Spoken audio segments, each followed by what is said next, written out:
ଏପର୍ଯ୍ୟନ୍ତ ଆମ ସମସ୍ତଙ୍କୁ ତାଙ୍କର ବାହୁ ଛାୟା ତଳେ ରଖିଛନ୍ତି। ସେଥିପାଇଁ ପ୍ରଭୁଙ୍କ ନାମର ଧନ୍ୟବାଦ ହେଉ। ଆଜି ପ୍ରଭୁ ଆପଣମାନଙ୍କ ମଧ୍ୟରେ ଆସିବା ପାଇଁ ମୋ ଜୀବନରେ ସମୟ ସୁଯୋଗ ଦେଇଛନ୍ତି। ସେଥିପାଇଁ ପ୍ରଭୁଙ୍କ ନାମର ଧନ୍ୟବାଦ ହେଉ। ସ୍ୱର୍ଗୀୟ ପିତା, ଧନ୍ୟବାଦ ଦଉଛୁ ତୁମ ପବିତ୍ର ନାମକୁ। ତୁମ ନାମରେ ଆମମାନଙ୍କୁ ଜୀବିତ ରଖିଛ। ତୁମ ନାମରେ ଆମମାନଙ୍କୁ ଚାଲିବା ପାଇଁ ଦଉଛ। ତୁମ ନାମରେ ଆମମାନଙ୍କୁ କଥା କହିବା ପାଇଁ ସାମର୍ଥ୍ୟ ଦଉଛ ପ୍ରଭୁ। ସେଥିପାଇଁ ତୁମ ନାମକୁ ଧନ୍ୟବାଦ ଦଉଛୁ। ଆଜି ରାତି ପ୍ରଭାତରେ ତୁମ ପାଦ ପିଠରେ ବସିଛୁ ପ୍ରଭୁ। ତୁମର ମୁଖ ନିଃସୃତ ବାକ୍ୟ ଶୁଣିବା ପାଇଁ, ତୁମର ସ୍ୱର ଶୁଣିବା ପାଇଁ, ତୁମର ନିକଟତର ହେବା ପାଇଁ ପ୍ରଭୁ। ଜୀବନର ଶେଷ ସନ୍ଧ୍ୟା ପର୍ଯ୍ୟନ୍ତ ତୁମକୁ ଲକ୍ଷ୍ୟ ରଖି ଚାଲିବା ପାଇଁ ପ୍ରଭୁ ସାହାଯ୍ୟ କର। ତମର ବାକ୍ୟ ଆମ ପାଦ ପାଇଁ ପ୍ରଦୀପ, ପଥ ପାଇଁ ଆଲୁଅ। ଜୀବନର ପାପ ଦୋଷ ଅପରାଧ ମାର୍ଜନା କର। ତୁମ ଇଚ୍ଛା ଅନୁସାରେ ଆମମାନଙ୍କୁ କଢ଼େଇ ନିଅ। সকଳ ବିଷୟ ତୁମରି ପାଦରେ ସମର୍ପଣ କରି ପ୍ରାର୍ଥନା ପ୍ରଭୁ ଯୀଶୁଙ୍କ ନାମରେ ମାଗୁଅଛୁ, ଆମେନ୍। ପ୍ରସ୍ତୁତ ଥାନ୍ତୁ। ମୁଁ କହିବା ବାକ୍ୟ ଗୁଡ଼ିକ ଟିକେ ପଢିକି ମତେ ଶୁଣେଇବେ। ତ ଅନୁସାରେ ଆମମାନେ ବାକ୍ୟରେ ଆଗକୁ ବଢିବା। ଆଜିର ମୋର ବିଷୟବସ୍ତୁ ହଉଛି ଆମ୍ଭେମାନେ ଖ୍ରୀଷ୍ଟଙ୍କ ମନ ପାଇଅଛୁ। ଆମ୍ଭେମାନେ ଖ୍ରୀଷ୍ଟଙ୍କ ମନ ପାଇଅଛୁ। ଆମମାନେ ଗୋଟେ ବାକ୍ୟ ପଢିବା। ପ୍ରଥମ କରନ୍ଥୀୟ ତାର 2:16 ପଦ। ପ୍ରଥମ କରନ୍ଥୀୟ ତାର 2:16 ପଦ। ଏଠି ଗୋଟେ ସୁନ୍ଦର ବିଷୟ ଲେଖାଯାଇଛି। ପ୍ରଭୁଙ୍କ ମନ କିଏ ଜାଣିଅଛି ଯେ ସେ ତାହାଙ୍କୁ ଶିକ୍ଷା ଦବ। ମାତ୍ର ଆମ୍ଭେମାନେ ଖ୍ରୀଷ୍ଟଙ୍କର ମନ ପାଇଅଛୁ। ପ୍ରଥମ କରନ୍ଥୀୟ 2:16 ପଦ। ଆମେମାନେ ଖ୍ରୀଷ୍ଟଙ୍କର ମନ ପାଇଅଛୁ। ପ୍ରଭୁଙ୍କ ମନ କେହି ଜାଣିପାରିବେ ନାହିଁ, ପ୍ରଭୁଙ୍କ ମନ କେହି ପାଇପାରିବେ ନାହିଁ ବୋଲି ଅତି ସନ୍ଦେହ ଭାବରେ ଏଠି ଲେଖାଯାଇଛି। କିନ୍ତୁ ତଥାପି ସାନ୍ତ୍ୱନାଦାୟକ ବାକ୍ୟ ହଉଛି ଆମମାନେ ଖ୍ରୀଷ୍ଟଙ୍କର ମନ ପାଇଅଛୁ। ପୁରାତନ ନିୟମରୁ ନେଇକି ନୂତନ ନିୟମ ପର୍ଯ୍ୟନ୍ତ ଆମମାନେ ଯେତେ ଜଣ ପ୍ରଭୁଙ୍କର ନିକଟତର ହଉଛୁ, ଆମମାନେ ପ୍ରଭୁ ଯୀଶୁଙ୍କ ନିକଟରେ ନିଜକୁ ସମର୍ପଣ କଲା ବେଳେ ପ୍ରଭୁ ଆମମାନଙ୍କୁ କେବେ ନିରାଶ ହବା ପାଇଁ ଦେଇନାହାନ୍ତି। ପ୍ରଭୁ ଆମମାନଙ୍କୁ କେବେ ବି ନିଜ ଠାରୁ ଦୂର କରି ଦେଇନାହାନ୍ତି ବା ନିଜର ଯୋଜନା, ଇଚ୍ଛା, ଅଭିଳାଷ, ତାଙ୍କର ସମସ୍ତ ଭବିଷ୍ୟତର ବିଷୟ, ଅତୀତର ବିଷୟ, କୌଣସି ବିଷୟ ଆମମାନଙ୍କ ନିକଟରେ ଲୁକାୟିତ ରଖିନାହାନ୍ତି। ସେ ସମସ୍ତ ବିଷୟ ଆମ ପାଇଁ ପ୍ରକାଶ କରିଛନ୍ତି। ସେ ନିଜେ ପ୍ରକାଶିତ ହେଲେ, ବାକ୍ୟ ରୂପୀ ଈଶ୍ୱର ହେଲେ ମଧ୍ୟ ସେ ଦେହବନ୍ତ ହୋଇ ନିଜେ ପ୍ରକାଶିତ ହେଲେ। ତାଙ୍କର ମନ, ହୃଦୟ, ଆତ୍ମାର ସକଳ ବିଷୟକୁ ମଧ୍ୟ ସେ ପ୍ରକାଶ କରିଛନ୍ତି। ଫିଲିପିଓ ତାର 2:5 ପଦରେ ଲେଖାଯାଏ, ପ୍ରଭୁ ଯୀଶୁଙ୍କର ଯେପରି ମନ ଥିଲା ତୋମାନଙ୍କର ମନ ସେହିପରି ହଉ। ଆଜି ଆମମାନଙ୍କର ମନ କେମିତି ଅଛି? ପାପରେ ପରିପୂର୍ଣ୍ଣ, ଇଚ୍ଛା ଅଭିଳାଷ ଗୁଡାକରେ ପରିପୂର୍ଣ୍ଣ, ଜଗତର ସମ୍ପତ୍ତି ପଛରେ ଲାଳାୟିତ, ଈଶ୍ୱରଙ୍କ ଠାରୁ କେତେ ଦୂରକୁ ଆମମାନେ ଚାଲି ଯାଉଛୁ। ମାତ୍ର ଆମମାନଙ୍କର ମନକୁ ସବୁବେଳେ ଖ୍ରୀଷ୍ଟଙ୍କ ଠାରେ ସ୍ଥିର ରଖିବା ପାଇଁ ହେଲେ ଆମମାନଙ୍କୁ ଖ୍ରୀଷ୍ଟଙ୍କ ମନ ପାଇବାକୁ ପଡିବ। ଖ୍ରୀଷ୍ଟଙ୍କ ମନ ଯଦି ଆମେ ପାଇପାରିବୁ ତାହେଲେ ଆମେ ଖ୍ରୀଷ୍ଟଙ୍କ ସହିତ ସଂଯୁକ୍ତ ହେଇଯାଇପାରିବୁ। ଖ୍ରୀଷ୍ଟଙ୍କର ମନ ଯେ ପର୍ଯ୍ୟନ୍ତ ଆମମାନେ ପାଇପାରିବୁ ନାହିଁ, ତାଙ୍କ ମନ ସହିତ ଆମର ମନ ମିଶିବ ନାହିଁ। ଯଦି ଦୁଇ ଜଣଙ୍କର ମନ ମିଶିଲା ନାହିଁ ତାହେଲେ ସେମାନେ କିଛି ବାଟ ଆଗକୁ ବଢି ପାରିବେ ନାହିଁ। ମୁଖ୍ୟ ବିଷୟ ହେଲା ଆଜିର ସମାଜକୁ ଦେଖନ୍ତୁ। ସମାଜରେ କୌଣସି ମନୁଷ୍ୟ ସହିତ ମନ ମିଶୁନାହିଁ। ମଣ୍ଡଳୀ ମଧ୍ୟରେ ବିଶ୍ୱାସୀ ମାନଙ୍କର ମନ ମିଶୁନାହିଁ। ବିଶ୍ୱାସୀ ମାନଙ୍କର ପାଳକ ସହିତ ମନ ମିଶୁନାହିଁ। ପାଳକ ମାନଙ୍କ ମଧ୍ୟରେ ମିଶୁନାହାନ୍ତି। ମଣ୍ଡଳୀ ସହିତ ମିଶୁନାହାନ୍ତି। କେହି କାହାରି ସହିତ ମିଶିବା ପାଇଁ ପ୍ରସ୍ତୁତ ନାହାନ୍ତି। ସେଥିପାଇଁ ପରିବାର ଗୁଡାକ ଭାଙ୍ଗି ଯାଉଛି। ଜଗତରେ ଏତେ ଅସ୍ଥିରତା ଦେଖାଯାଉଛି ଏବଂ ବିଭିନ୍ନ ସ୍ଥାନରେ ବିଭିନ୍ନ ପ୍ରକାର ସମସ୍ୟା ଗୁଡାକ ଆମମାନେ ସାମ୍ନା କରୁଛୁ। ମନ ମିଶିବାର ଅଛି। ମନ ନ ମିଶିଲେ ଆମମାନେ ଆଗକୁ ଗୋଟିଏ ପାଦ ବି ବଢି ପାରିବା ନାହିଁ। ସେଥିପାଇଁ କୁହାଯାଉଛି, ପ୍ରଭୁ ଯୀଶୁଙ୍କର ଯେମିତି ମନ ଅଛି ତୋମାନଙ୍କ ମନ ସେମିତି ହଉ, ତାହେଲେ ତୋମାନେ ପ୍ରଭୁ ଯୀଶୁଙ୍କ ସହିତ ଆଗକୁ ବଢି ପାରିବ। ମନକୁ ପାଇବା ପାଇଁ ହେଲେ ଆମମାନଙ୍କୁ ମନର ଈଶ୍ୱରଙ୍କୁ ଜାଣିବା ପାଇଁ ପଡିବ। ସେ ଆମମାନଙ୍କର ମନକୁ ଜାଣୁଛନ୍ତି, କିନ୍ତୁ ଦୁର୍ଭାଗ୍ୟର ବିଷୟ ଆମେ ତାଙ୍କ ମନକୁ ଜାଣିପାରୁନୁ। ଆମ ମନର ଇଚ୍ଛା ଅଭିଳାଷକୁ ଜାଣୁଛନ୍ତି, ଆମର ଆବଶ୍ୟକତାକୁ ଜାଣୁଛନ୍ତି, ଆମେ କଣ ଦରକାର ତାହା ଜାଣୁଛନ୍ତି, ଆମେ କଣ ମାଗୁଛୁ ତାହା ଜାଣୁଛନ୍ତି, ଆମେ କଣ କହୁଛୁ ସେ ତାହା ବୁଝୁଛନ୍ତି। ସବୁ ବିଷୟ ଆମର ପ୍ରଭୁ ଜାଣୁଛନ୍ତି, କିନ୍ତୁ ପ୍ରଭୁଙ୍କର କୌଣସି ମନର କଥା ଆମେ ଜାଣିପାରୁନୁ। ଯଦିଓ ସେ ଲୁକାୟିତ ନାହାନ୍ତି, ସମସ୍ତ ବିଷୟ ସେ ପ୍ରକାଶ କରିଛନ୍ତି। ହେଲେ ପ୍ରଭୁଙ୍କୁ ଜାଣିବା ପାଇଁ ହେଲେ ଆମମାନଙ୍କୁ ପ୍ରଭୁଙ୍କର ଇଚ୍ଛା, ପ୍ରଭୁଙ୍କର ଯୋଜନା, ପ୍ରଭୁଙ୍କର ସଂକଳ୍ପ, ପ୍ରଭୁଙ୍କର ପ୍ରତିଟି ବିଷୟକୁ ଜାଣିବା ପାଇଁ ପଡିବ। ଯଦି ଆମେ ପ୍ରଭୁଙ୍କୁ ଜାଣିପାରିଲୁ ତାହେଲେ ଆମେ ତାଙ୍କ ମନକୁ ଜାଣିପାରିବା, ଆଉ ପ୍ରଭୁଙ୍କ ସହିତ ଆମେ ଆଗକୁ ବଢି ଯାଇପାରିବା। ଆଜି ମୁଁ ଆପଣମାନଙ୍କୁ 7ଟି ବିଷୟ କହିବା ପାଇଁ ପ୍ରସ୍ତୁତ ହେଇଛି। ପ୍ରଭୁ ମତେ ସାହାଯ୍ୟ କରନ୍ତୁ, ମୁଁ ସମସ୍ତ ବିଷୟ ଆପଣଙ୍କ ନିକଟରେ ରଖିବା ପାଇଁ ଚେଷ୍ଟା କରିବି। ଆମେ ଗୋଟିଏ ବାକ୍ୟ ପଢିବା, ମତେ ପଢିବାରେ ଟିକେ ସାହାଯ୍ୟ କରନ୍ତୁ। ପ୍ରଥମ ସାମୁଏଲ ତାର 2:35 ପଦ। ପ୍ରଥମ ସାମୁଏଲ ତାର 2:35 ପଦ। କେହି ପଢିପାରିବେ? ପୁଣି ଆମ୍ଭେ ଆପଣା ନିମନ୍ତେ ଏକ ବିଶ୍ୱସ୍ତ ଯାଜକ ଉତ୍ପନ୍ନ କରିବା। ସେ ଆମ୍ଭ ମନ ଓ ଆମ୍ଭ ହୃଦୟ ଅନୁସାରେ କର୍ମ କରିବ, ଆଉ ଆମ୍ଭେ ତାହାର ବଂଶ ସ୍ଥିର କରିବା। ପୁଣି ସେ ଆମ୍ଭ ଅଭିଷିକ୍ତଙ୍କ ସମ୍ମୁଖରେ ସର୍ବଦା ଗମନାଗମନ କରିବ। ଆମେନ୍। ଦେଖନ୍ତୁ କେତେ ସୁନ୍ଦର ବିଷୟଟି ଲେଖାଯାଇଛି। ଆମେ ଏକ ଯାଜକ ଉତ୍ପନ୍ନ କରିବା, ଯିଏକି ଆମର ମନ ଆଉ ହୃଦୟ ଅନୁସାରେ କାର୍ଯ୍ୟ କରିବ। ଈଶ୍ୱରଙ୍କର ମନ ଅନୁସାରେ ଗୋଟିଏ ମଣିଷ କାର୍ଯ୍ୟ କରିବ, ଈଶ୍ୱରଙ୍କର ହୃଦୟ ଅନୁସାରେ ଗୋଟିଏ ମନୁଷ୍ୟ କାର୍ଯ୍ୟ କରିବ। କୋଉଠି? ଏଇ ଜଗତରେ। ସେଇଭଳି ଏକ ଯାଜକକୁ ଉତ୍ପନ୍ନ କରିବା ପାଇଁ ଯାଉଛନ୍ତି। ଆଉ ସେ କଣ କରିବେ? ତାଙ୍କର ବଂଶକୁ ଆଶୀର୍ବାଦ କରିବେ, ପରିବାରକୁ ଆଶୀର୍ବାଦ କରିବେ, ତାଙ୍କର ସକଳ ବିଷୟକୁ ଆଶୀର୍ବାଦ କରିବେ। ଈଶ୍ୱରଙ୍କର ମନକୁ ଜାଣି ଈଶ୍ୱରଙ୍କର ନିମନ୍ତେ କାର୍ଯ୍ୟ କରିବା, ଈଶ୍ୱରଙ୍କର ହୃଦୟକୁ ଜାଣିକି ତାଙ୍କ ନିମନ୍ତେ କାର୍ଯ୍ୟ କରିବା। ଆମେ କିପରି ଭାବରେ କାର୍ଯ୍ୟ କରିପାରିବା? ଯଦି ଜଣଙ୍କର ଇଚ୍ଛା ଜାଣିନାହୁଁ, ଜଣେ କଣ ଚାହୁଁଛି ଜାଣୁନାହୁଁ, ଆମେ ତାଙ୍କୁ ସନ୍ତୁଷ୍ଟ କେମିତି କରିପାରିବା? କାର୍ଯ୍ୟ ଦ୍ୱାରା। ସେ କଣ ଚାହୁଁଛନ୍ତି ତାହା ଯଦି ଆମେ ଜାଣିପାରିବୁ, ତାହେଲେ ନିଶ୍ଚିତରେ ଆମେ ତାକୁ କାର୍ଯ୍ୟରେ ପରିଣତ କରିବୁ, ଆଉ ଆମର କାର୍ଯ୍ୟ ତାଙ୍କୁ ସନ୍ତୁଷ୍ଟ କରିବ। ସେ ଖୁସି ହେବେ, ସେ ଆନନ୍ଦିତ ହେବେ, ଏବଂ ସେ ଆମମାନଙ୍କୁ ଆଶୀର୍ବାଦ କରିବେ। ତ ପ୍ରଥମ ବିଷୟ ହେଲା ତାଙ୍କୁ ଜାଣିବା। ଯେ ପର୍ଯ୍ୟନ୍ତ ଆମେ ତାଙ୍କୁ ଜାଣିପାରିବୁ ନାହିଁ, ସେ ପର୍ଯ୍ୟନ୍ତ ଆମେ ତାଙ୍କର ଇଚ୍ଛା ଅନୁସାରେ କାର୍ଯ୍ୟ କରିପାରିବୁ ନାହିଁ, ଆଉ କଲେ ମଧ୍ୟ ସଫଳ ହବ ନାହିଁ। ତେଣୁ ପ୍ରଥମ ବିଷୟ ହେଲା ତାଙ୍କୁ ଆମେ ଜାଣିବା। ତାପରେ ତାଙ୍କର ମନ ଅନୁସାରେ, ତାଙ୍କ ହୃଦୟ ଅନୁସାରେ ଆମେ କାର୍ଯ୍ୟ କରିବା। ଆମମାନଙ୍କର କାର୍ଯ୍ୟ ଈଶ୍ୱରଙ୍କୁ ସନ୍ତୁଷ୍ଟ କରୁ, ଆମମାନଙ୍କର କାର୍ଯ୍ୟ ଈଶ୍ୱରଙ୍କ ଇଚ୍ଛା ମୁତାବକ ହଉ, ଆମମାନଙ୍କର ପ୍ରାର୍ଥନା ଈଶ୍ୱରଙ୍କ ଇଚ୍ଛା ମୁତାବକ ହଉ, ଆମମାନଙ୍କର ସେବା ପ୍ରଭୁଙ୍କ ଇଚ୍ଛା ଅନୁସାରେ ହଉ, ଆମମାନଙ୍କର ଜୀବନ ମରଣ ପ୍ରଭୁଙ୍କର ଇଚ୍ଛା ଅନୁସାରେ ହଉ। ଯଦି ତାହା ହେଇପାରିବ, ତାହେଲେ ଆମମାନେ ଏକ ଉତ୍ତମ ବିଶ୍ୱସ୍ତ ମନୁଷ୍ୟ ହେଇପାରିବା। ଆମମାନେ ଦେଖିବା, ମୁଁ ଆପଣଙ୍କୁ 7ଟି ବିଷୟ କହିବା ପାଇଁ ଯିବି। ପ୍ରଭୁ ଆମମାନଙ୍କୁ ଆଶୀର୍ବାଦ କରନ୍ତୁ। ଏଇ 7ଟି ବିଷୟ ଯଦି ଆମେ ଜାଣିପାରିବୁ, ନିଶ୍ଚିତରେ ଗୋଟେ ଦିନ ଈଶ୍ୱରଙ୍କର ମନ ଆମେ ପାଇପାରିବ। ପ୍ରଥମ ବିଷୟ ହେଲା ଈଶ୍ୱରଙ୍କର ଇଚ୍ଛାକୁ ଜାଣିବା। ଈଶ୍ୱରଙ୍କ ଇଚ୍ଛା ଜାଣିବା ପାଇଁ ହେଲେ ଆମମାନଙ୍କୁ କଣ କରିବା ପାଇଁ ପଡିବ? ଆମେ ଗୋଟେ ବାକ୍ୟ ପଢିବା, ରୋମିଓ ପୁସ୍ତକ ତାର 12:2 ପଦ। ରୋମିଓ 12:2 ପଦ। ତୁମ୍ଭେମାନେ ଏହି ବର୍ତ୍ତମାନ ଯୁଗର ଅନୁରୂପୀ ହୁଅ ନାହିଁ, କିନ୍ତୁ ତୁମ୍ଭେମାନେ ଈଶ୍ୱରଙ୍କର ଇଚ୍ଛା କଣ, ଅର୍ଥାତ୍ ଉତ୍ତମ ଓ ଶୁଦ୍ଧ ବିଷୟ ପରୀକ୍ଷା କରି ଜାଣିପାର। ଏଥି ନିମନ୍ତେ ଆପଣ ଆପଣ ନୂତନୀକରଣ ଦ୍ୱାରା ପରିବର୍ତ୍ତିତ ହୁଅ। ଆପଣା ଆପଣା ମନର ନୂତନୀକରଣ ଦ୍ୱାରା ପରିବର୍ତ୍ତିତ ହୁଅ। ସେଠି ଲେଖାଯାଇଛି ଈଶ୍ୱରଙ୍କ ଇଚ୍ଛା କଣ ତାହା ଯେପରି ତୁମେମାନେ ଜାଣିପାର, ଅର୍ଥାତ୍ ସୁଗ୍ରାହ୍ୟ ସିଦ୍ଧ ବିଷୟ କଣ ତାହା ଯେପରି ତୁମେମାନେ ଜାଣିପାର, ସେଥି ନିମନ୍ତେ ଆପଣା ଆପଣା ମନର ନୂତନୀକରଣ ଦ୍ୱାରା ପରିବର୍ତ୍ତିତ ହୁଅ। ଈଶ୍ୱରଙ୍କର ମନକୁ ଜାଣିବାକୁ ହେଲେ ଆମ ମନର ନୂତନୀକରଣ ଆବଶ୍ୟକତା ଅଛି।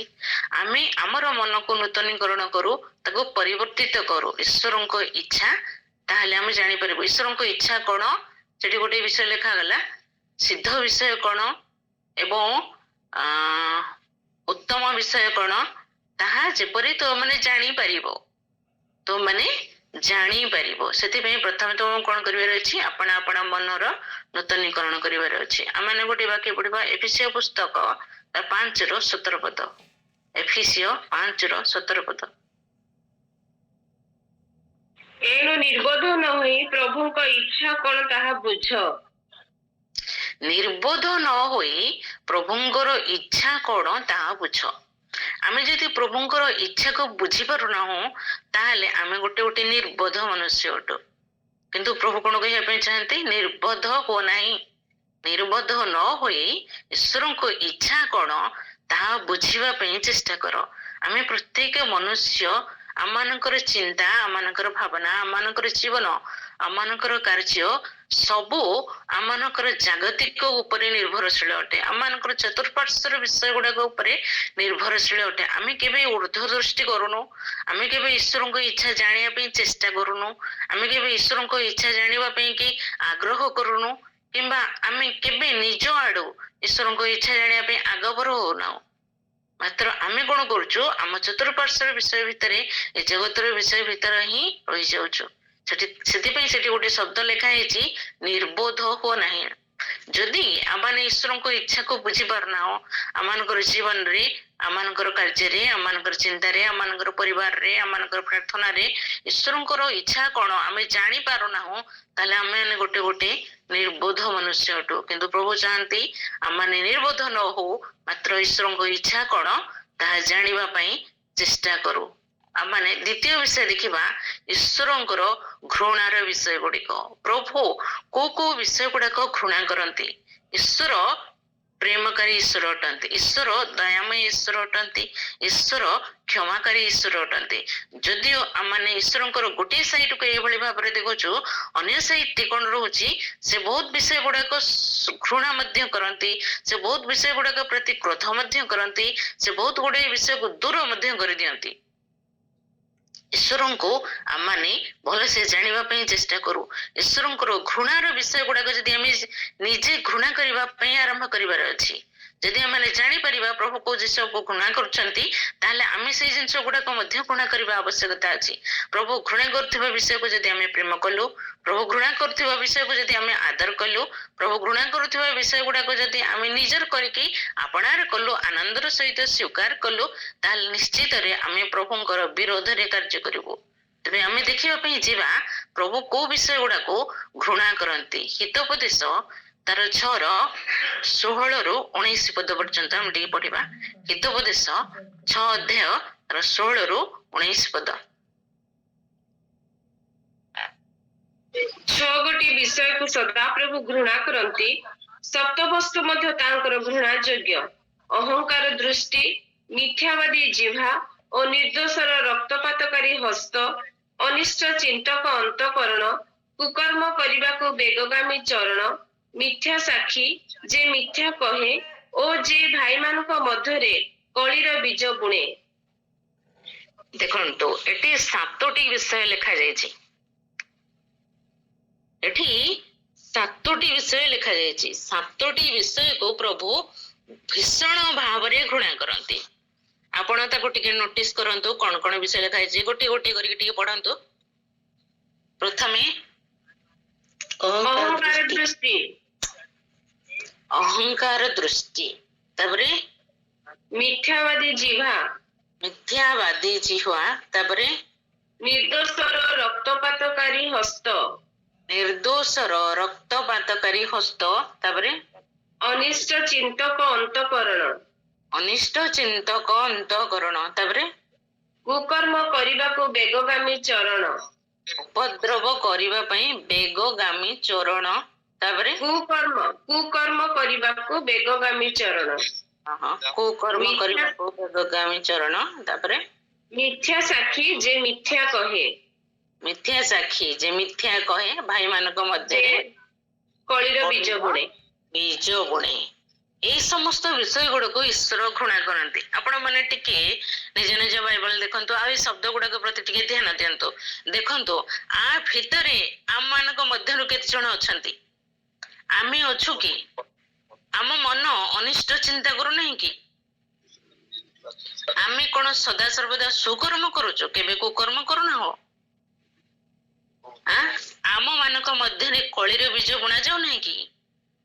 ଯଦି କଳିର ବୀଜ ବୁଣା ଯାଉନଥାନ୍ତା ମଣ୍ଡଳୀ ଗୁଡାକ ଏତେ ବିଭେଦ ସୃଷ୍ଟି ହଉନଥାନ୍ତା, ମଣ୍ଡଳୀ ମାନଙ୍କ ମଧ୍ୟରେ ଏତେ ମତଭେଦ ସୃଷ୍ଟି ହଉନଥାନ୍ତା, ମଣ୍ଡଳୀ ଏତେ ବିଭାଜନ ହଉନଥାନ୍ତା, ବିଶ୍ୱାସୀ ମାନଙ୍କ ଭିତରେ ଏତେ ସମସ୍ୟା ସୃଷ୍ଟି ହଉନଥାନ୍ତା। ଦେଖନ୍ତୁ ଏଠି ଯେତେଟି ବିଷୟ ଲେଖା ଯାଇଛି ପ୍ରତିଟି ବିଷୟ ଖ୍ରୀଷ୍ଟୀୟ ବିଶ୍ୱାସୀ ଭାଇ ଭଉଣୀ ମାନଙ୍କ ଜୀବନରେ ହିଁ ଦେଖାଯାଉଛି। ଈଶ୍ୱର ଘୃଣା କରୁଥିବା ବିଷୟ ଗୁଡାକୁ ଆମମାନେ କେତେ ପ୍ରେମ କରୁଛୁ ଦେଖନ୍ତୁ, ଆମମାନେ କେତେ କାର୍ଯ୍ୟରେ ପରିଣତ କରୁଛୁ ଦେଖନ୍ତୁ। ଯଦି ଆମେ ଈଶ୍ୱରଙ୍କ ଘୃଣାର ବିଷୟ ଗୁଡାକୁ କାର୍ଯ୍ୟରେ ପରିଣତ କରିବୁ, ଈଶ୍ୱର କି ଆମକୁ ପ୍ରେମ କରିବେ? ଈଶ୍ୱର କି ଆମମାନଙ୍କୁ ଆଦର କରିବେ? ଈଶ୍ୱର କି ଆମମାନଙ୍କର ସକଳ ବିଷୟକୁ ଆମମାନଙ୍କ ନିମନ୍ତେ ଉତ୍ତମ କରିକି ଛିଡା କରେଇଦେବେ? କେବେ ହବ ନାହିଁ। ଟିକେ ଚିନ୍ତା କରିବା ଈଶ୍ୱରଙ୍କ ଘୃଣାର ବିଷୟ। ଯଦି ଈଶ୍ୱର ଘୃଣା କରୁଥିବା ବିଷୟ ଗୁଡିକୁ ଆମେ ଘୃଣା କରୁଛୁ, ତାହେଲେ ଆମେ ଈଶ୍ୱରଙ୍କ ମନ ପାଇଛୁ, ଈଶ୍ୱରଙ୍କ ଇଚ୍ଛା ଜାଣୁଛୁ, ଈଶ୍ୱରଙ୍କ ଇଚ୍ଛା ମତେ କାର୍ଯ୍ୟ କରିବା ପାଇଁ ପାରୁଛୁ। ଆମମାନେ ତୃତୀୟ ବିଷୟ ଦେଖିବା ପାଇଁ ଯିବା, ପ୍ରେମର ବିଷୟ। ଆପଣ ମାନେ ଜାଣନ୍ତି ପ୍ରେମର ବିଷୟ ଗୁଡିକ କଣ, ସେଥିପାଇଁ ମୁଁ ଏସବୁ ବିଷୟ କହିବି ନାହିଁ। ପ୍ରତିବାସୀକି ଆତ୍ମତୁଲ୍ୟ ପ୍ରେମ କର, ଭାଇକୁ ପ୍ରେମ କର, ନିଜକୁ ଯୋଉ ଭଳି ପ୍ରେମ କରୁଛ ସ୍ତ୍ରୀକୁ ସେଇଭଳି ପ୍ରେମ କର, ନିଜକୁ ଯୋଉ ଭଳି ପ୍ରେମ କରୁଛ ମଣ୍ଡଳୀକୁ ସେଇଭଳି ପ୍ରେମ କର, ପ୍ରଭୁଙ୍କୁ ପ୍ରେମ କର, ଇତ୍ୟାଦି ଅନେକ ଗୁଡିଏ ବିଷୟ ପ୍ରେମର ବିଷୟ କୁହାଯାଇଛି। ପ୍ରଭୁ ଯୋଉ ଯୋଉ ବିଷୟ ଗୁଡିକ ପ୍ରେମ କରୁଛନ୍ତି, ଆମେ ସେଇ ବିଷୟ ଗୁଡିକୁ ପ୍ରେମ କରିବାର ଅଛି। ଯଦି ତାହା ଆମେ କରିପାରୁନାହୁଁ, ତାହେଲେ ଆମେ ଈଶ୍ୱରଙ୍କର ଇଚ୍ଛା ବା ଈଶ୍ୱରଙ୍କର ମନକୁ ଜାଣିପାରୁନାହୁଁ। ଈଶ୍ୱରଙ୍କ ମନକୁ ଯଦି ଜାଣିପାରିବୁ ନାହିଁ, ତାହେଲେ ଆମେ ଈଶ୍ୱରଙ୍କ ଇଚ୍ଛା ଅନୁସାରେ ଚାଲିପାରିବୁ ନାହିଁ, ତାଙ୍କୁ ସନ୍ତୁଷ୍ଟ କରିପାରିବୁ ନାହିଁ। ଭାଇକୁ କି ଆମେ ସତରେ ପ୍ରେମ କରୁଛୁ? ମଣ୍ଡଳୀର ସମସ୍ତ ଭାଇ ମାନଙ୍କ ପ୍ରତି ଆମମାନଙ୍କର ପ୍ରେମ ଅଛି? ସମସ୍ତ ଭଉଣୀ ମାନଙ୍କ ପ୍ରତି ଆମମାନଙ୍କ ମଧ୍ୟରେ ପ୍ରେମ ଅଛି? ନାହିଁ। ସେଥିପାଇଁ ମଣ୍ଡଳୀ ମଧ୍ୟରେ ଏତେ ସମସ୍ୟା। ପ୍ରଭୁ ଆମମାନଙ୍କୁ ଅନୁଗ୍ରହ କରନ୍ତୁ, ଈଶ୍ୱରଙ୍କର ମନକୁ ପାଇବା ପାଇଁ ଆମମାନେ ଚେଷ୍ଟା କରୁ। ଚତୁର୍ଥ ବିଷୟ ଦେଖିବା, ତାଙ୍କର ଦୟା ଓ କଠୋରତା। ରୋମିଓ ପୁସ୍ତକ 11:22 ପଦ, ଏଠି ଲେଖାଯାଉଛି ତାଙ୍କର ଦୟା ଓ କଠୋରତାକୁ ବୁଝ। ସେମାନେ ସେ କିପରି ଭାବରେ ବିଜାତୀୟ ମାନଙ୍କ ପ୍ରତି ଦୟା ପ୍ରକାଶ କଲେ, ଆପଣାର ଲୋକ ଇସ୍ରାଏଲ ଲୋକମାନଙ୍କ ପ୍ରତି କଠୋରତା ପ୍ରକାଶ କଲେ। ଇସ୍ରାଏଲ ଲୋକମାନେ ଈଶ୍ୱରଙ୍କର ବିରୁଦ୍ଧାଚରଣ କଲେ, ବାରମ୍ବାର ପାପ କଲେ, ସେଥିପାଇଁ ପରମେଶ୍ୱର ସେମାନଙ୍କ ପ୍ରତି କଠୋର ହେଇଗଲେ ଏବଂ ସେମାନଙ୍କୁ କାଟି ଦେଇ ତା ଜାଗାରେ ଆମ ମାନଙ୍କ ଭଳି ଅତ୍ୟନ୍ତ ନିନ୍ଦନୀୟ ମନୁଷ୍ୟ ମାନଙ୍କୁ ଦୟା ପ୍ରକାଶ କରି ସେମାନଙ୍କ ସହିତ ଯୋଡିଦେଲେ। ଆମମାନଙ୍କ ଭଳି ଅଧର୍ମିକ, ଆମମାନଙ୍କ ଭଳି ପାପୀ ମନୁଷ୍ୟ ମାନଙ୍କୁ ସେ ଆପଣାର ସନ୍ତାନ ହବାର ସୁଯୋଗ ଗୌରବ ପ୍ରଦାନ କଲେ। ତାଙ୍କର ଦୟା ଆମ ପ୍ରତି ଅଛି। ଏଇ ଦୟା ଓ କଠୋରତାକୁ ବୁଝନ୍ତୁ। ଆମେ ମାନେ ଯେ ଦୟା ପାଇଛୁ, ପରବର୍ତ୍ତୀ ସମୟରେ ଏଇ ଦୟାକୁ ଯଦି ଆମେ ଧରି ରଖି ନ ପାରିଲୁ, ତାହେଲେ ଦୟା ପରବର୍ତ୍ତୀ ସମୟରେ ଆମ ମାନଙ୍କ ପାଇଁ ମଧ୍ୟ କଠୋରତାରେ ପରିଣତ ହେଇଯିବ। ଈଶ୍ୱର ଯେ ସଦା ସର୍ବଦା ଆମକୁ ଦୟା କରିବେ ସେମିତି ଭାବନ୍ତୁ ନାହିଁ। ଆମମାନଙ୍କର କାର୍ଯ୍ୟ ଆଚରଣ ଦ୍ଵାରା ସେ ଦୟା ପରବର୍ତ୍ତୀ ସମୟରେ କଠୋରତାରେ ପରିଣତ ହେଇଯିବ। ପ୍ରଭୁ ଆମମାନଙ୍କୁ ଅନୁଗ୍ରହ କରନ୍ତୁ ତାଙ୍କର ଦୟା ଓ କଠୋରତାକୁ ବୁଝିବା ନିମନ୍ତେ। ଆମମାନେ ପଞ୍ଚମ ବିଷୟ ଦେଖିବା, ତାଙ୍କର କ୍ରୋଧ। ଆପଣ ମାନେ ଜାଣନ୍ତି ତାଙ୍କର କ୍ରୋଧ ଗୁଡିକ ବିଷୟରେ, ତଥାପି ଗୋଟିଏ ପଦ ଆମେ ପଢିବା ପାଇଁ ଯିବା। ଗଣନା ପୁସ୍ତକ ତାର 11 ଅଧ୍ୟାୟର 1 ପଦ। ଗଣନା ପୁସ୍ତକ ତାର 11 ଅଧ୍ୟାୟ 1 ପଦ। ଅନନ୍ତର ଲୋକମାନେ ସଦାପ୍ରଭୁଙ୍କ କର୍ଣ୍ଣଗୋଚରରେ ମନ୍ଦ କଥା କହି ବଚସାକାରୀ ଲୋକମାନଙ୍କ ତୁଲ୍ୟ ହେଲେ। ପୁଣି ସଦାପ୍ରଭୁ ତାହା ଶୁଣନ୍ତେ ତାଙ୍କର କ୍ରୋଧ ପ୍ରଜ୍ୱଳିତ ହେଲା। ତହିଁରେ ସଦାପ୍ରଭୁଙ୍କର ଅଗ୍ନି ସେମାନଙ୍କ ମଧ୍ୟରେ ପ୍ରଜ୍ୱଳିତ ହୋଇ ଛାଉଣିର ପ୍ରାନ୍ତ ଭାଗ ଗ୍ରାସ କଲା। ଦେଖନ୍ତୁ, ଲୋକମାନେ ଈଶ୍ୱରଙ୍କ କର୍ଣ୍ଣଗୋଚରରେ ମନ୍ଦ କଥା କହୁଛନ୍ତି, ମନ୍ଦ କଥା କହୁଛନ୍ତି। ଈଶ୍ୱର କଣ ମନ୍ଦ ଶୁଣିବା ପାଇଁ ବସିଛନ୍ତି? ଈଶ୍ୱର କଣ ମନ୍ଦ ଶୁଣିବା ପାଇଁ ଏପର୍ଯ୍ୟନ୍ତ ଆମମାନଙ୍କୁ କଢେଇକରି ନେଇକରି ଆସିଛନ୍ତି? ଲୋକମାନେ ଈଶ୍ୱରଙ୍କ କର୍ଣ୍ଣଗୋଚରରେ ମନ୍ଦ କଥା କହିଲେ। ଏଇ ମନ୍ଦ କଥା ଶୁଣିବା ଦ୍ଵାରା ଈଶ୍ୱରଙ୍କର କ୍ରୋଧ ପ୍ରଜ୍ୱଳିତ ହେଲା। ଆଉ ସେ କ୍ରୋଧ କେତେ ଭୟଙ୍କର ହେଇଛି ଦେଖନ୍ତୁ। ଛାଉଣିର ପ୍ରାନ୍ତ ଭାଗ ପର୍ଯ୍ୟନ୍ତ ତା ଗ୍ରାସ କରିଛି ଏବଂ ଛାଉଣିର ସମସ୍ତ ଲୋକମାନେ ସେଇ କ୍ରୋଧରେ ମୃତ ହେଇଯାଇଛନ୍ତି। ଆଉ ଗୋଟିଏ ପଦ ପଢନ୍ତୁ ଆପଣ, ସେ ଗଣନା ପୁସ୍ତକ ତାର 25 ଅଧ୍ୟାୟର 11 ପଦ।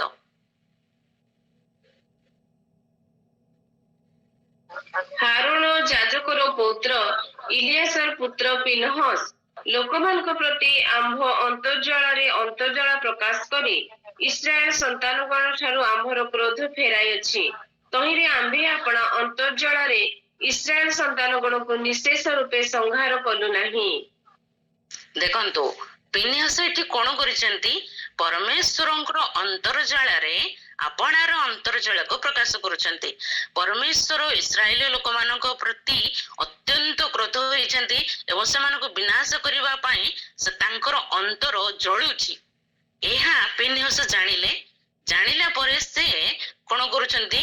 ପରମେଶ୍ୱର ଲୋକଙ୍କୁ ମାରିବା ପୂର୍ବରେ ପିନିହାସ ନିଜେ ଯାଇକିରି 2 ଜଣ ଲୋକଙ୍କୁ ସେଠି ହତ୍ୟା କରୁଛନ୍ତି। ସ୍ୱାମୀ ସ୍ତ୍ରୀ 2 ଜଣଙ୍କୁ ସେ ହତ୍ୟା କରୁଛନ୍ତି। ସେଣୁ ପରମେଶ୍ୱର କହୁଛନ୍ତି ପିନିହାସଙ୍କ ବିଷୟରେ ଯେ ସେ ଆମର ମନକୁ ଜାଣିଲା ଏବଂ ଆମର ମନ ଅନୁସାରେ ଆମର ଅନ୍ତର୍ଜଳ ଅନୁସାରେ ସେ ଆପଣାର ଅନ୍ତର୍ଜଳକୁ ପ୍ରକାଶ କଲା ଏବଂ ସେ କଣ କରିଛି?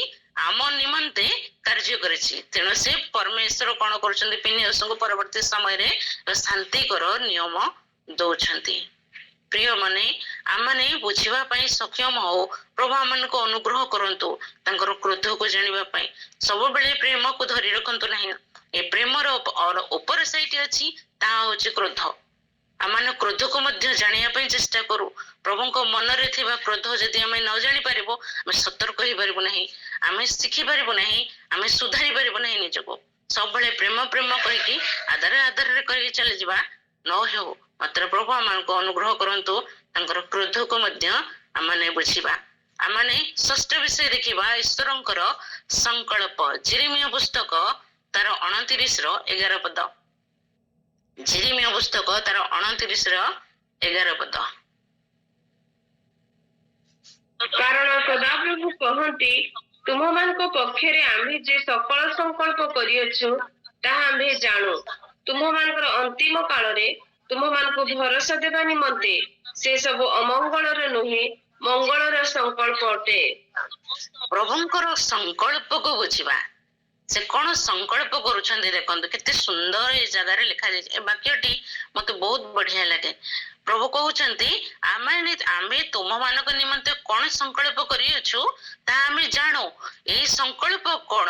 ତୁମମାନଙ୍କର ଅମଙ୍ଗଳ ନିମନ୍ତେ ନୁହେଁ, ମାତ୍ର ଏହା ଶେଷ ଦିନରେ ତୁମମାନଙ୍କର ମଙ୍ଗଳ ନିମନ୍ତେ ରଖାଯାଇଅଛି। ଶେଷ ଦିନରେ ଏଇ ସଂକଳ୍ପ ଆମମାନଙ୍କ ନିମନ୍ତେ ଏକ ମଙ୍ଗଳର ଆଶୀର୍ବାଦ ହେଇକିରି ଆସିବ। ଅନେକ ସମୟରେ ଆମେ କଣ ଭାବୁ, ଆମେ ପ୍ରାର୍ଥନା କଲୁ ପ୍ରଭୁ ଶୁଣିଲେ ନାହିଁ, ଆମେ ଅନେକ ବିଷୟ ମାଗିଲୁ ପ୍ରଭୁ ଦେଲେ ନାହିଁ, ଆମମାନଙ୍କ ଜୀବନରୁ ଅନେକ ବିଷୟ ପ୍ରଭୁ କାଟିଦେଲେ, ଅନେକ ବିଷୟରେ ଆମେ ନେଗେଟିଭରେ ନେଇଥାଉ। କାହିଁକି ପ୍ରଭୁ ଆମମାନଙ୍କ ବିଷୟରେ ଏମିତି ଗୋଟେ ଡିସିସନ ନେଲେ ଯେ ଆମମାନଙ୍କ ଜୀବନରୁ ଅନେକ ସୁଖର ବିଷୟ ଗୁଡାକ ସେ କାଟି ଦେଇଛନ୍ତି। ଲେଖାଯାଏ ଏଇ ସବୁ ସଂକଳ୍ପ ଆମେ ତୁମ ନିମନ୍ତେ କରିଅଛୁ, ଶେଷ ଦିନରେ ଏଇ ସଂକଳ୍ପ ତୁମ ପାଇଁ ଅମଙ୍ଗଳ ନିମନ୍ତେ ହେବ ନାହିଁ, ମାତ୍ର ମଙ୍ଗଳ ନିମନ୍ତେ ହେବ। ଆମେ ପାଇଁ ବର୍ତ୍ତମାନ ଏହା ଅମଙ୍ଗଳ ବୋଧ ହେଇପାରେ, ଆମେ ଏହାକୁ ଅମଙ୍ଗଳ ବୋଲି ମନେ କରିପାରୁ ବା ଏହାର ସାମ୍ନା କରିବା ବେଳେ ଏହା ଆମ ପାଇଁ ଏକ ଅମଙ୍ଗଳର ବିଷୟ ହେଇଥାଇପାରେ, କିନ୍ତୁ ଏହା ଶେଷ ଦିନରେ ଆମମାନଙ୍କ ନିମନ୍ତେ ମଙ୍ଗଳର ବିଷୟ ହେବ। ଧରାଯାଉ କୌଣସି ବିଷୟ ପାଇବା ପାଇଁ ଆପଣମାନେ ଅନେକ ବର୍ଷ ଧରି ପ୍ରାର୍ଥନା କରି ଆସିଛନ୍ତି, ମାତ୍ର ତାହା ପାଇଲେ ନାହିଁ।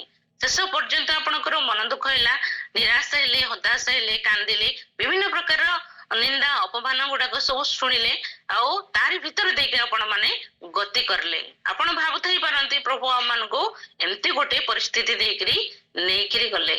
ଏହା ଅମଙ୍ଗଳ ନିମନ୍ତେ ନଥିଲା। ଶେଷ ଦିନରେ ଈଶ୍ୱର ଅତି ଆଶ୍ଚର୍ଯ୍ୟ ଭାବରେ ଆପଣଙ୍କର ଜୀବନକୁ ପରିବର୍ତ୍ତନ କରିଦେଲେ। ଯୋସେଫଙ୍କ ଜୀବନକୁ ଦେଖନ୍ତୁ, କେତେ ବର୍ଷ ଧରିକି ସେ ନିନ୍ଦା ଅପମାନ ସହ୍ୟ କରି ଗଲେ, ଶେଷରେ ମିଶ୍ରର ପ୍ରଧାନମନ୍ତ୍ରୀ ହେଲେ। ଯେତେ ଜଣ ପ୍ରଭୁଙ୍କ ଠାରେ ବିଶ୍ୱସ୍ତ ଦାସଦାସୀ ଭାବରେ ଆଜିର ଦିନରେ ସମ୍ମାନ ପାଇଛନ୍ତି, ନାମ ପାଇଛନ୍ତି, ବାଇବଲରେ ଉଲ୍ଲେଖିତ ଅଛନ୍ତି, ପ୍ରତ୍ୟେକଙ୍କର ଜୀବନ ପ୍ରଥମରୁ ଅତ୍ୟନ୍ତ ଯନ୍ତ୍ରଣାଦାୟକ, କଷ୍ଟଦାୟକ, ନିନ୍ଦିତ, ଅପମାନିତ ଆଉ ବହୁତ କଷ୍ଟଦାୟକ ଭାବରେ ଅତି କରିଛି, କିନ୍ତୁ ଶେଷ ସମୟକୁ ଯେତେବେଳେ ଆମେ ଦେଖିବା ତାହା କେତେ ଆଶ୍ଚର୍ଯ୍ୟ ଭାବରେ ଆନନ୍ଦର ବିଷୟ ହେଇଯାଇଛି। ଯୋସେଫ ତାଙ୍କର ଭାଇମାନଙ୍କୁ କହୁଛନ୍ତି, ଆଉ ତୁମେ ମାନେ ମତେ ବିକ୍ରୟ କରିଦେଲ ବୋଲି ଦୁଃଖ କର ନାହିଁ, ମାତ୍ର ପରମେଶ୍ୱର ଯେ ତୋମାନଙ୍କ ଆଗରେ ମତେ ମିଶ୍ରରୁ ପଠେଇଛନ୍ତି ତୋମାନଙ୍କ ସୁରକ୍ଷା ଦେବା ନିମନ୍ତେ, ଏଥିପାଇଁ ତ ମାନେ ପରମେଶ୍ୱରଙ୍କୁ ଧନ୍ୟବାଦ ଦିଅ। ଦେଖନ୍ତୁ କେତେ ମଙ୍ଗଳର ଚିନ୍ତାଟିଏ ଯୋସେଫଙ୍କ ଭିତରେ ଅଛି। ଆମେ ମାନେ ଈଶ୍ୱରଙ୍କର ସଂକଳ୍ପକୁ ବୁଝୁ, ସବୁବେଳେ ଆଶୀର୍ବାଦ, ସବୁବେଳେ ଉତ୍ତମ ବିଷୟ ଈଶ୍ୱରଙ୍କ ଠାରୁ ଆଶା କରିବା ଭୁଲ ନୁହେଁ, ମାତ୍ର ତାହା ଯଦି ନ ହେଇପାରିଛି ସେଥିପାଇଁ ବଚସା କରନ୍ତୁ ନାହିଁ, ଦୁଃଖ କରନ୍ତୁ ନାହିଁ, କିମ୍ବା ଈଶ୍ୱରଙ୍କ ବିରୋଧରେ ଯାଆନ୍ତୁ ନାହିଁ, ମାତ୍ର ଈଶ୍ୱରଙ୍କ ଠାରୁ ଅପେକ୍ଷା କରନ୍ତୁ। ଏହା ଆମମାନଙ୍କ ଜୀବନ ନିମନ୍ତେ ଏକ ମଙ୍ଗଳର ଆଶୀର୍ବାଦ ହେଇକିରି ଆସିବ। ଏ ଶେଷ ଦିନରେ ଆମମାନେ ତାହା ଦେଖିବା ପାଇଁ ପାରିବା। ପ୍ରଭୁ ଆମମାନଙ୍କୁ ସାହାଯ୍ୟ କରନ୍ତୁ। ଆମମାନେ ଶେଷ ବିଷୟଟି ଦେଖିବା, ଭବିଷ୍ୟତର ଯୋଜନା। ଈଶ୍ୱରଙ୍କର ଭବିଷ୍ୟତର ଯୋଜନା ଗୁଡିକୁ ସେ ଆମମାନଙ୍କୁ ଆଦ୍ୟରୁ ଜଣାଇ ଅଛନ୍ତି। ଜିସାୟା ପୁସ୍ତକ ତାର 46ର 10 ପଦ। ଜିସାୟା ପୁସ୍ତକ ତାର 46ର 10 ପଦ। ଆମ୍ଭେ ଶେଷ ବିଷୟ ଆଦିଠାରୁ ପ୍ରକାଶ କରୁ, ପୁଣି ଯାହା ସାଧିତ ହୋଇନାହିଁ ତାହା ପ୍ରାଚୀନ କାଳ ବହୁ ଆମ୍ଭର ମନ୍ତ୍ରଣା ସ୍ଥିର ହେବ ଓ ଆମ୍ଭେ ଆପଣର ସକଳ ମନୋରଥ ସିଦ୍ଧ କରିବା। ଦେଖନ୍ତୁ କେତେ ସୁନ୍ଦର ବିଷୟ ଲେଖା ହେଇଛି। ଆଦ୍ୟରୁ ଆମେ ଜଣାଉଛୁ। ଆଉ ଟିକେ ପଢନ୍ତୁ। ଆମ୍ଭେ ଶେଷ ବିଷୟ ଆଦିଠାରୁ ପ୍ରକାଶ କରୁ, ପୁଣି ଯାହା ଟିକେ ଶେଷ ବିଷୟ ଆଦି ଠାରୁ ପ୍ରକାଶ କଲୁ। ଶେଷ ବିଷୟ କୁହନ୍ତୁ ତ, ମୋ ଜୀବନର ଶେଷ ବିଷୟ ଯଦି ମୁଁ ଚିନ୍ତା କରିବି, ଧରାଯାଉ ମୁଁ 90 ବର୍ଷରେ ମୃତ୍ୟୁବରଣ କରିବି, 90 ବର୍ଷର ବିଷୟକୁ ଯାହା ମୋର 90 ବର୍ଷ ବୟସରେ ଘଟିବା ପାଇଁ ଯାଉଛି, ସେଟାକୁ ମୋ ଜୀବନରେ ସେ ମୋର ପ୍ରଥମ ବର୍ଷ ବା ଯୋଉ ବର୍ଷ ମୋର 1 ବର୍ଷ ହେଇଛି ସେଇ ବର୍ଷରେ ସେ ମତେ କହିଦେଇଛନ୍ତି। କେତେ ଆଶ୍ଚର୍ଯ୍ୟ ନୁହେଁ କି ସତରେ? ଆମମାନେ ଆଜି ବାଇବଲ ଅଧ୍ୟୟନ କରୁଛୁ ଆଦି ପୁସ୍ତକରୁ ପ୍ରକାଶିତ ବାକ୍ୟ ପର୍ଯ୍ୟନ୍ତ। ଦେଖନ୍ତୁ ଆଦି ପୁସ୍ତକରେ କଣ ଲେଖା ଯାଇଛି? ଅବ୍ରାହମଙ୍କ ବିଷୟରେ ଲେଖା ଯାଇଛି। ଅବ୍ରାହମକୁ ପରମେଶ୍ୱର କଣ କହିଛନ୍ତି? ପ୍ରକାଶିତ ବାକ୍ୟର ବିଷୟ ଗୁଡିକ ବର୍ଣ୍ଣନା କରିକି ସେ ଯାଇଛନ୍ତି।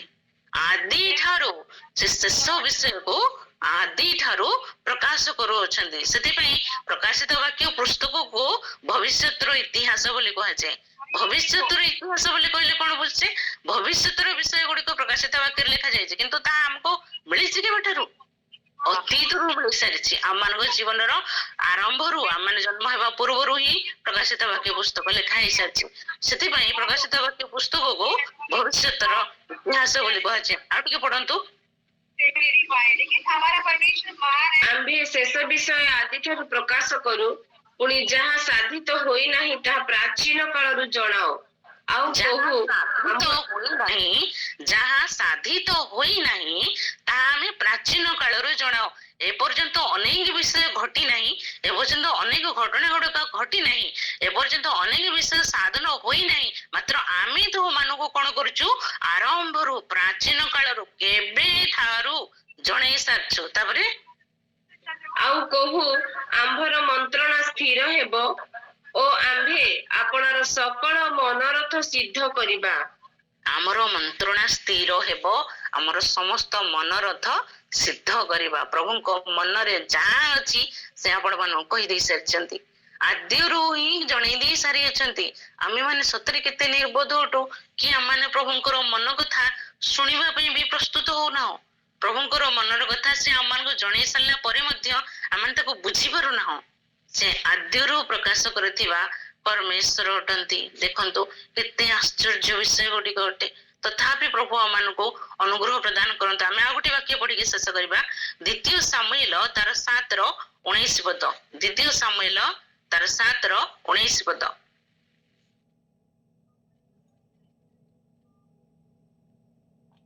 ତଥାପି ହେ ପ୍ରଭୁ ସଦାପ୍ରଭୁ, ତୁମ ଦୃଷ୍ଟିରେ ଏହା ହିଁ କ୍ଷୁଦ୍ର ବିଷୟ ହେଲା।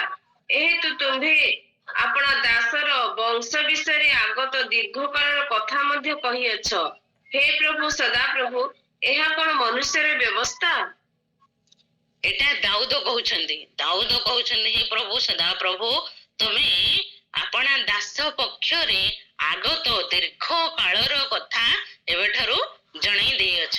ଆସନ୍ତା ଦୀର୍ଘ କାଳର ବିଷୟ ଦାଉଦଙ୍କୁ से प्रथम जणाइछन्ति सेतिबे से कहउछन्ति ଏହା कोन केबे भी मनुष्यर व्यवस्था हे पारे ଏହା मनुष्यर व्यवस्था न निश्चित रे ଏହା ईश्वरंकर व्यवस्था अटे आ ईश्वर अपना मनर कथा तांकर विश्वस्त दास दासी मानक निकट रे प्रकाश करूछन दाऊदंग से अपना मनर कथा कहिसन्ति अब्राहम से अपना मनर कथा कहिसन्ति मूसा से अपना मनर कथा कहिसन्ति जोसेफ से अपना मनर कथा कहिसन्ति दानिएल से अपना मनर कथा कहिसन्ति आउ आमान जदि नूतन नियम रे आसी पहुंचीबा समस्त शिष्य मानक निकट रे प्रभु यीशु अपना मनर कथा कहिसन्ति एवं प्रभु यीशु को देखि नथिबा बा जानि नथिबा आमाने प्रभुंकर दास पाउलंक विषय रे देखो जो पाउलंक मध्य परमेश्वर अपना मनर कथा कहिसन्ति आज प्रभु अपना मनर कथा आपनको एवं मते मध्य जणाउछन्ति आमानक हाथ रे से प्रकाशित वाक्य पुस्तक को दैछन्ति आपनार समस्त संकल्प को दैछन्ति